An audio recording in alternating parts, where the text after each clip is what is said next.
Hi everyone, it's Nancy at Paper Moon Tarot, and I am doing a VR to Candy at Candy Soul and Soil for her Christmas ornament tree unearthing thing that she did recently.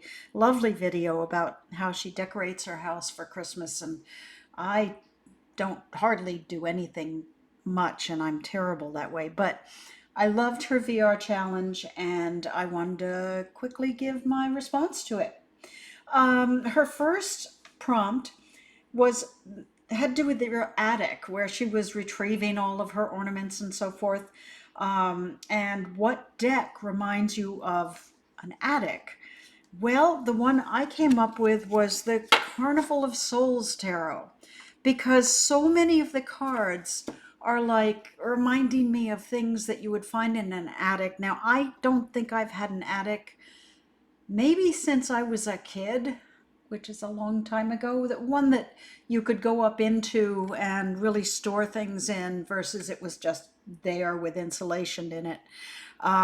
We had an attic that was basically full of National Geographics, years and years of National Geographics. And that's all that was up there. But anyway, houses I've had in since then, they may have an attic space, but it's not really a storage place. But I can imagine, a place where you store things, old things pile up, cobwebs are created around them, and you go in there and you unearth the most amazing things.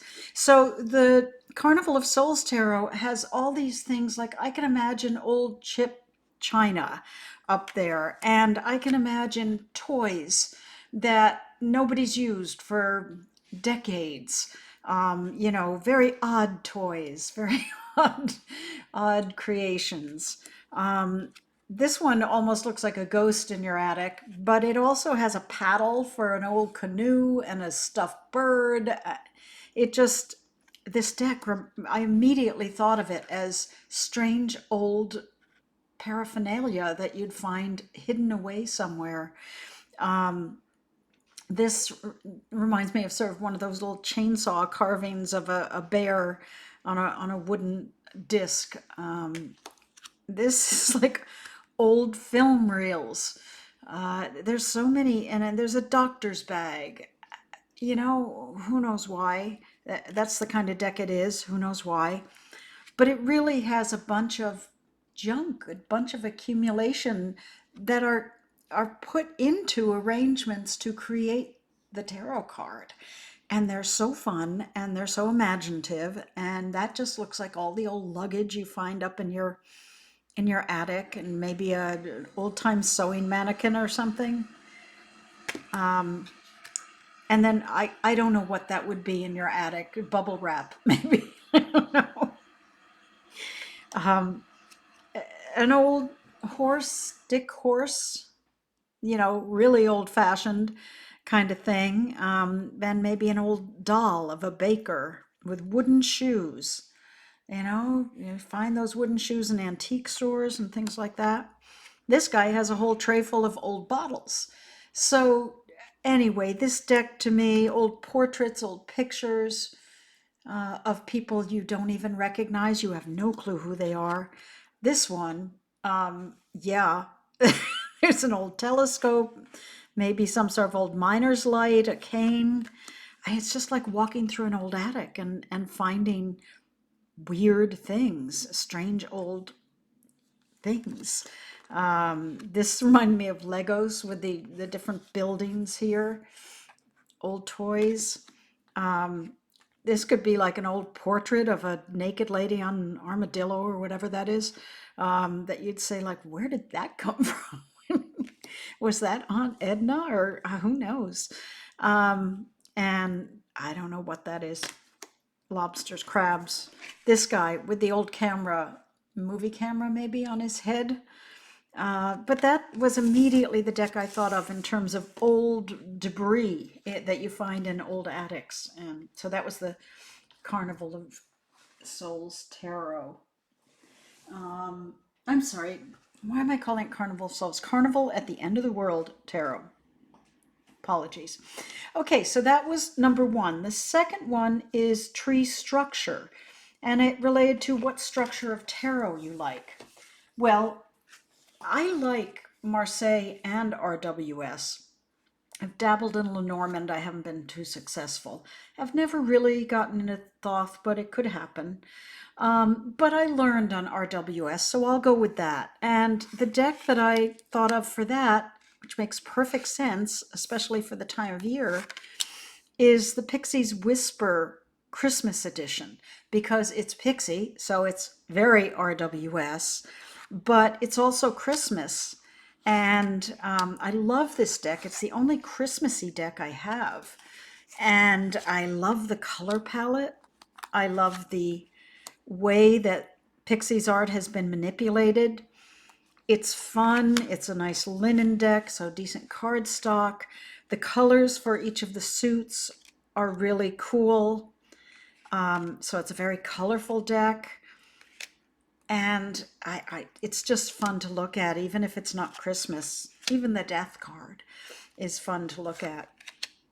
And like I say, it's my only Christmas deck, and it's a pixie deck. So it fits in this category of the structure of your tree for Christmas, your Christmas tree. So that is Pixies Whisper, the Christmas edition, which I have to gather up. Okay. All right, so that was number 2. The third one is the Tinsel, and it's one that something wrapping up things in, you get wrapped up in it. Okay, sorry, Candy. You get wrapped up in this deck. And I have to say it's the Dream Vision Tarot. I get wrapped up in it for several reasons. It's just absolutely beautiful production quality. It's absolutely beautiful cardstock. The colors, and it's very unusual. It is not like any other tarot deck. So I pull it out and I start to flip through these cards and these images, and it is so beautiful. So I can get wrapped up in this and put other decks aside, because it's just not like other decks. I'm trying to get more cards out. Beautiful blue matte gilding, which I love.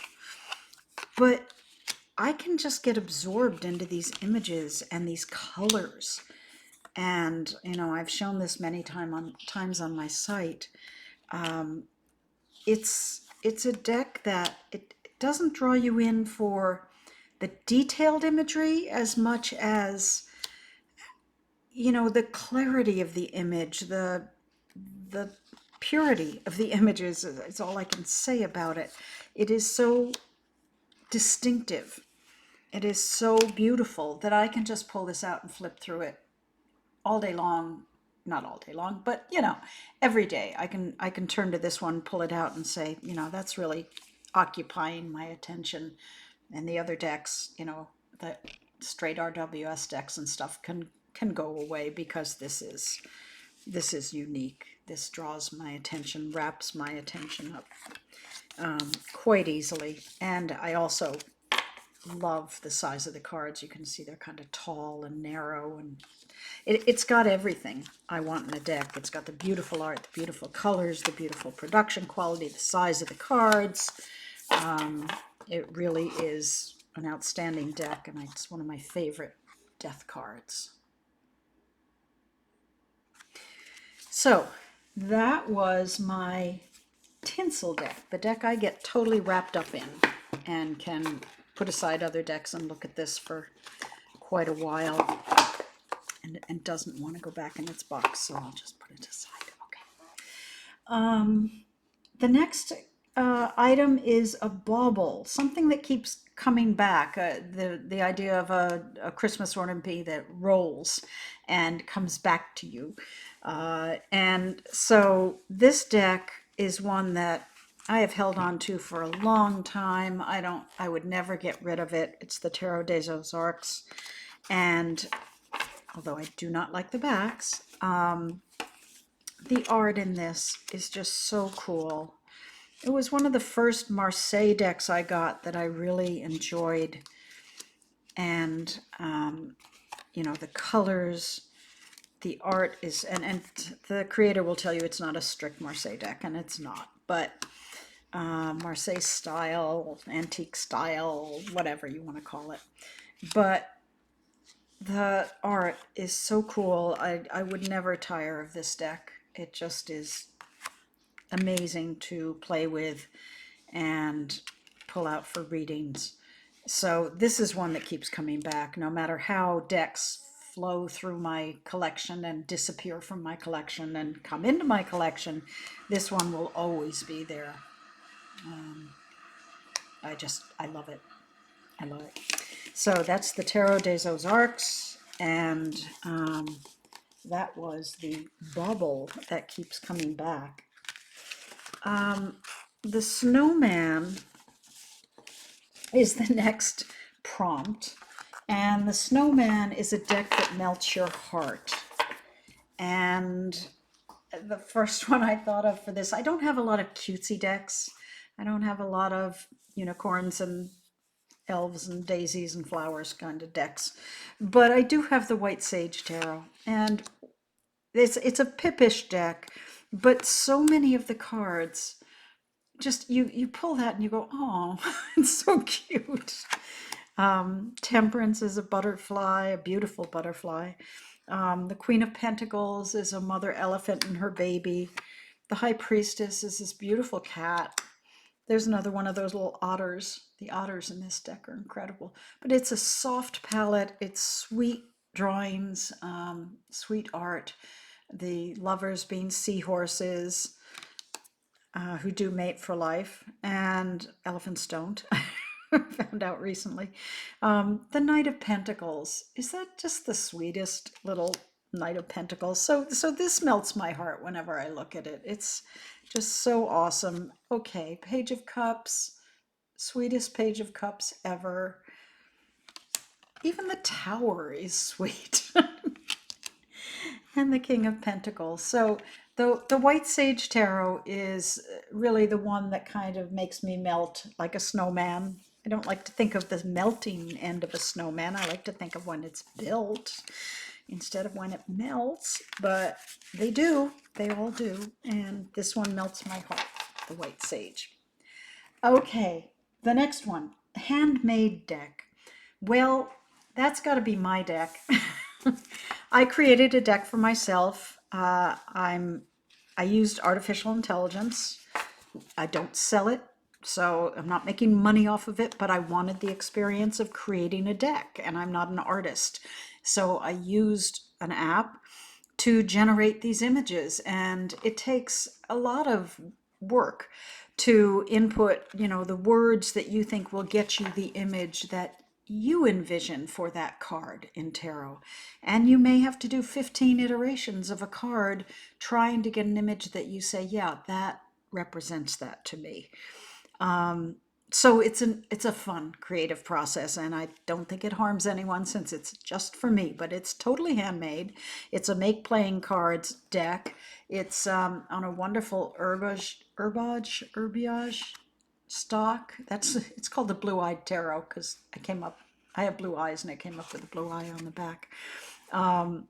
But this is my moon card, and I just love how it combines sort of a wolf and a moon in this very watercolory way. My magician has these things on the table before him or her. I don't know what it is. The sun. So this is a very handmade deck. I made it by hand. In fact, I caused myself some carpal tunnel injury because there was so much pulling of images and copying images and placing images and typing words, and you know, it took a lot of work. Not as much work as an artist would put in creating this, but Ace of Cups, the Strength card, and here you go for Christmas, the Seven of Cups. I just came up with this image of all these pretty little bobbly ornaments that attract you. Death, Queen of Coins, Three of Cups, Six of Swords, So anyway, it's just a fun handmade deck. I love the devil card. It's just all I came up with was the horns and these little eyes peering out at you, and I thought, well, that's devilish. So that was the handmade deck, handmade ornaments or handmade things you do for Christmas. What deck reminds you of that? And that was the one. The Mistletoe Deck was the deck that reminds you of a sort of love, romance. The Fantastic Menagerie deck from Bauble Studios. And the reason it reminds me of love is it was a gift from my husband. And it's also a very beautiful deck with the cold foil stamping. So very pretty. I think very romantic deck, even though it's quirky, being J.J. Granville art. But it's a pretty deck. It was a gift from my love at Christmas. So I think it's the perfect mistletoe deck. And this is the Five of Swords.